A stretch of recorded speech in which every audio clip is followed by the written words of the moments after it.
Good morning students. आज हम अपनी सीसी ऑनलाइन क्लासेस में अपने कुछ टॉपिक और रह गए थे, उन टॉपिकों को कंप्लीट करते हैं। यहाँ पर वही अपना टॉपिक था स्क्वायर एंड स्क्वायर रूट। तो इस टॉपिक में देखो आपके पास में एंडिंग ओड नंबर्स, ठीक, जो ओड नंबर दे रखे उन ओड नंबरों का एडिशन के अकॉर्डिंग आपको एक स्क्वायर नंबर बनेगा और वो ओड नंबर होगा वो सारे कंटिन्यू नंबर के अकॉर्डिंग चलते जाएंगे। दूसरा इसमें आता है सम ऑफ कंसेक्यूटिव नेचुरल नंबर, यानी कि जो आपके पास में स्क्वायर नंबर है वो स्क्वायर नंबर किन दो लगातार नंबरों का सम है, ये पता करना उसमें। और तीसरा अपने पास में product of to consecutive even और ओड नेचुरल नंबर, ये फिलहाल मैंने आपको एक बार पहले भी बता दिया था, फिर इसको रिपीट करूंगा मैं। इसमें क्या करना आपको कि दो आपके पास में चाहे कंटिन्यू ओड नंबर हो चाहे दो इवन कंटिन्यू नंबर हो, उन दोनों का मल्टीप्लाई कैसे करोगे वो भी इसमें आया है। और उसके बाद में सम मोर पैटर्न्स इन स्क्वायर नंबर, और कुछ अलग पैटर्न रहेंगे, उन क्वेश्चनों के बारे में बात करूंगा। तो सबसे पहले मैं बात करूं यहां पर एंडिंग टू कंटिन्यू जो नंबर है आपके पास में ओड नंबर, उसके अकॉर्डिंग। जैसे आपके पास में दे रखा है 1 का स्क्वायर करते हो आप लोग, तो 1 का स्क्वायर आपके पास में 1 आता है, तो 1 एक आपके पास में पता है कि एक ओड नंबर है, तो ये 1 किसका रहेगा आपके पास में 1। इसी प्रकार जैसे आपके पास में 4 है, 4 क्या आपके पास में एक स्क्वायर नंबर है, मैं इधर लिख रहा हूं स्क्वायर नंबर। जैसे 1 था तो इधर ओड नंबर लिखूंगा, कंटिन्यू जो ओड नंबर है उन नंबरों की बात करूं तो 1 है आपके पास में एक स्क्वायर नंबर, तो ये किसका रहेगा 1। इसी प्रकार जैसे आपके पास में 4 है, तो 4 दो कंटिन्यू ओड नंबर है, उनका सम है कौन कौन से का, एक तो 1 + 1 3, इन दोनों का सम कितना है 4 है। इसी प्रकार मान लो आपके पास में 9, ये भी क्या आपके पास में एक स्क्वायर नंबर है, तो इसको क्या करोगे आप लोग 1 + 3 + 5, ये भी एक क्या है आपके पास में एक स्क्वायर नंबर है। इन दोनों का सम कर लिया आपने, तीनों नंबरों का सम किया, 3 ओड नंबर है, इनका सम किया 9। इसी प्रकार जैसे आपके पास में 16 है, तो 16 की बात करूंगा तो फिर वैसे ऐड करोगे 1 + 3 + 5 + 7, ये सब आपके पास में ओड नंबर है और ये कंटिन्यू नंबर है, तो ये आपके पास में इन सब का सम कितना आ गया 16। अब इससे आप पता कर सकते हो कि आपके पास में एक ओड नंबर है या नहीं। जैसे मान लो फॉर एग्जांपल मैंने कोई नंबर डाला, जैसे एक नंबर डाल दिया मैंने 38, और ये आपको चेक करना है कि ये एक ओड नंबर, ये परफेक्ट स्क्वायर नंबर है या नहीं। तो इसके लिए क्या करोगे आप, इसको आप सब्ट्रैक्ट करते जाओगे कंटिन्यू ओड नंबर से। तो सबसे पहले जो कंटिन्यू स्टार्टिंग ओड नंबर के आपके पास में 1, और जब आप लास्ट सब्ट्रैक्ट करते हो उस सब्ट्रैक्शन का रिजल्ट वो 0 होना चाहिए, 0 से कम नहीं जाना चाहिए, यानी कि नेगेटिव नहीं आना चाहिए, कोई नंबर रिमेनिंग नहीं रहना चाहिए। यदि आपके पास में कोई नंबर रिमेनिंग रह जाता है तो वो एक स्क्वायर नंबर नहीं रहेगा। आपके पास में 38 है, तो सबसे पहले इस 38 में से क्या करोगे 1 को सब्ट्रैक्ट करोगे, कितना हो जाएगा 37। फिर 37 को अगला ओड नंबर क्या है आपके पास में 3 कम कर दो, इसमें से कितना जाएगा 34। फिर 34 को अगले ओड नंबर कम कर दो, इसमें से क्या है 5, इसको कम किया आपने 5 को, कितना जाएगा 29। फिर 29 को कम करना आपको, अगला ओड नंबर क्या है 7, इसमें से कम कर दोगे, कितना जाएगा 22 आ गया। फिर 22 में क्या कर दोगे, अगला ओड नंबर क्या है आपके पास में 9, इसको सब्ट्रैक्ट करोगे, सब्ट्रैक्ट करते ही कितना बच जाएगा यहां पर, ये बच जाएगा आपके पास में 13। फिर 13 को क्या करोगे आप, अगले ओड नंबर क्या सब्ट्रैक्ट करोगे 11 सब्ट्रैक्ट करोगे तो क्या बचेगा आपके पास में 2। फिर 2 में से सब्ट्रैक्ट किया आपने कितना, अगला ओड नंबर, तो ये माइनस का आ जाएगी आपके पास में वैल्यू। तो मैंने ये कहा जब लास्ट में सब्ट्रैक्ट करते हो तो वैल्यू आपकी वहां 0 आ जाना चाहिए, या फिर क्या होना चाहिए ये कंप्लीट ही हो जाना चाहिए। जैसे यहां पर कोई रिमेनिंग वैल्यू नहीं बच गया, 2 तक तो आपके पास में आ गया। इस 2 के बाद में देखते हैं अपन, यहां पर 2 के बाद में देखो तो देखो आपके पास में 2 माइनस अगला नंबर क्या है 13, सब्ट्रैक्ट करोगे तो माइनस का 11। तो आप कह सकते हो कि 38 एक स्क्वायर नंबर यानी परफेक्ट स्क्वायर नंबर नहीं है। इसी प्रकार अपन कुछ और एग्जांपल लेते हैं। फॉर एग्जांपल मान लो अब आपने चेक करोगे यहां पर,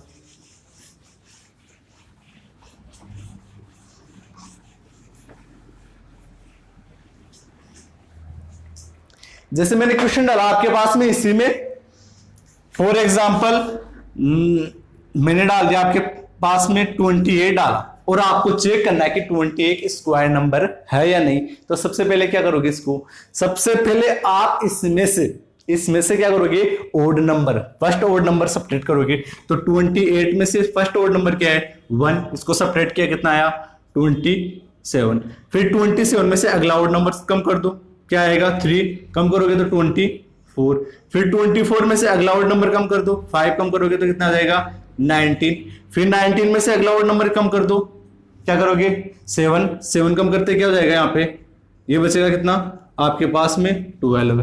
फिर 12 कम करोगे, 12 में फिर अगला ओड नंबर कम करोगे कितना, 9, तो कितना बच जाएगा आपके पास में 3। फिर 3 में से अगला ओड नंबर कम करोगे आप 11, तो आपके पास में फिर वैल्यू किसकी आएगी, -8।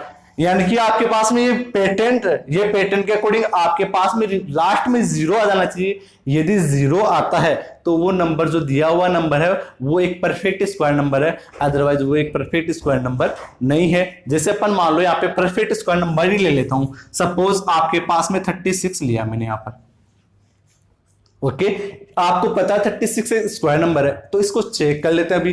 तो सबसे पहले इसमें एक ओड नंबर कम करोगे, और वो क्या है, स्टार्टिंग ओड नंबर 1, तो कितना जाएगा 35, आई होप। फिर 35 में से अगला ओड नंबर कितना, 3 कम करोगे कितना जाएगा 32। फिर इसमें से अगला ओड नंबर 5 कम करोगे तो 27। फिर 27 में से अगला ओड नंबर कम कर दो, कितना 7 कम करोगे 20। फिर 20 में से अगला ओड नंबर कम कर दो, कितना कम करोगे आप 9, बचेगा कितना 11। फिर बचा 11 में से अगला ओड नंबर कम करो, 11 आया क्या 0। अब आपके पास में यहां 0 आ गया तो आप कह सकते हो कि 36 एक क्या है, आपके पास में एक परफेक्ट स्क्वायर नंबर। और 36 जो स्क्वायर नंबर है ये किन ओड नंबरों का सम है, यानी कि 1 से लेकर आपने जो ओड नंबर 3, 5, 7, 9 और 11, इन सब का सम कितना आपके पास में 36। आई होप आपको ये पैटर्न भी समझ में आ गया। अब बात करूं मैं यहाँ पे अगले रूल की, कि प्रोडक्ट ऑफ 2 कॉन्जिक्यूटिव इवन और ओड नंबर्स, यानी कि 2 लगातार इवन और ओड नंबर का मल्टीप्लाई, यानी कि प्रोडक्ट का मतलब है यहाँ पे मल्टीप्लाई करने पे क्या रिजल्ट आता है उसके अकॉर्डिंग बात कर लेता हूं मैं यहाँ पर। तो आपके पास में सेकंड पैटर्न में देखो आप लोग यहाँ पर, फर्स्ट तो आपके पास में समझ में आ गया होगा, सॉरी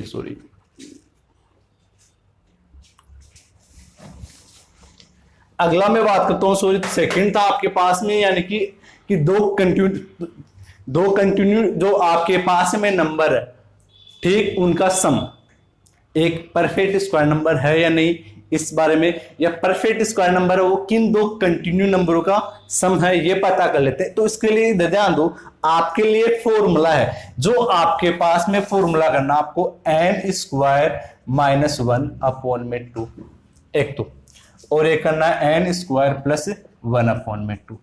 ये आपको एक परफेक्ट स्क्वायर को तोड़ने के मेथड का फॉर्मूला है, ठीक। जैसे मान लो आपके पास में एक नंबर लेता हूं मैं, जैसे 169 लिया मैंने, 169 लिया आपके पास में, 169 ले रहा हूं आपके पास में।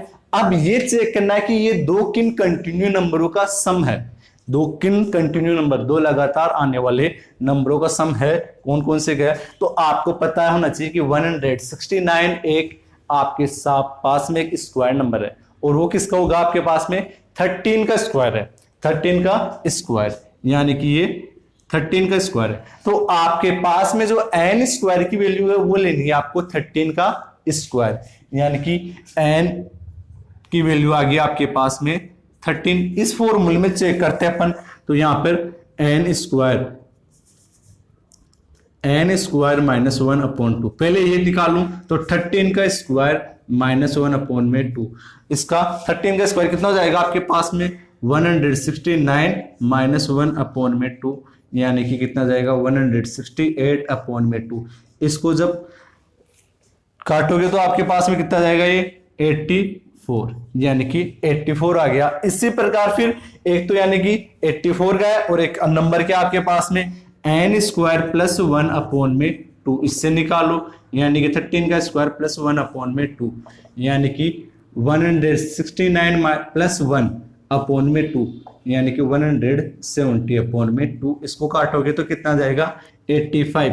यानी कि जो आपके पास में 169 था वो किन दो नंबरों का सम है 84 प्लस 85, यानी कि दो कंटिन्यू नंबर जो दे रखे हैं उनका सम, और दो कंटिन्यू नंबर कौन सा है 84 प्लस 85, इन दोनों का सम है आपके पास में 169, और ये आपके पास में क्या है परफेक्ट स्क्वायर नंबर। तो अब जब भी आप कोई परफेक्ट स्क्वायर नंबर है उसमें पूछा जाए कि ये परफेक्ट स्क्वायर नंबर है वो किन दो कंटिन्यू नंबरों का सम है, तो उसके लिए फॉर्मूला आपके पास में n स्क्वायर माइनस 1 अपॉन में 2 और एक है n स्क्वायर प्लस 1 अपॉन में 2, यानी कि इससे वो दोनों नंबर फाइंड आउट कर सकते हो। आगे समझ में। इसके बाद में चलते अपने यहां पर थर्ड मेथड था आपके पास में। थर्ड मेथड इसमें आपके पास में दे रखा है कि product of two consecutive even और ओड नेचुरल नंबर, यानी कि दो कंटिन्यू ओड नंबर,